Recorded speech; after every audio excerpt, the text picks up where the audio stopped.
বন্ধুরা তোমরা দেখে নাও, স্ক্রিনে আমি দেখিয়ে দিচ্ছি কিভাবে ভিডিওগুলো কোথা থেকে ডিলিট করতে হবে, তাহলেই তোমরা বুঝতে পারবে। অনেকে বুঝতে পারছো না, লাইভে এসে বলছো, তো কিভাবে ডিলিট করতে সেটা তোমাদের দেখাচ্ছি, দেখে নাও তোমরা। ফেসবুকে যে ভিডিওগুলো তোমাদের রিপোর্ট দিচ্ছে, তোমাদের যে ভিডিওগুলো ডিলিট করতে হবে, কোথা থেকে ডিলিট করতে হবে একটু ভিডিওগুলো দেখে নাও। দেখো বন্ধুরা, আমি কিভাবে ভিডিওগুলো ডিলিট করি। ফেসবুকে প্রবলেম আসলে, রিপোর্ট দিলে ভিডিওগুলো, আমি এখানে গেলাম, এখানে গিয়ে আমি এই যে থ্রি ডটে ক্লিক করলাম। এই থ্রি ডটে ক্লিক করার পর দেখো একদম নিচে যাবে, নিচে গিয়ে হেল্প সেন্টার যাব।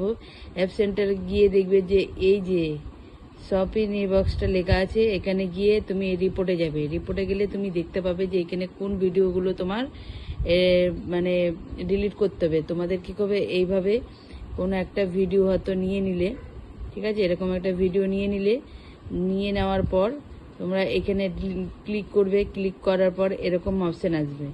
অপশান আসার পর এটাকে তোমরা এখান থেকে চালু করবে। চালু করার পর এভাবে ডিলিট করে দেবে, ঠিক আছে। এখান থেকে ডিলিট করার পর আবার তোমরা কোথায় গিয়ে সেই এটা একটা ডিলিট হয়ে গেল। ডিলিট হওয়ার পর আবার তোমরা এখানে থ্রি ডটে যাবে, দিয়ে তোমরা আবার সেটিংয়ে যাবে।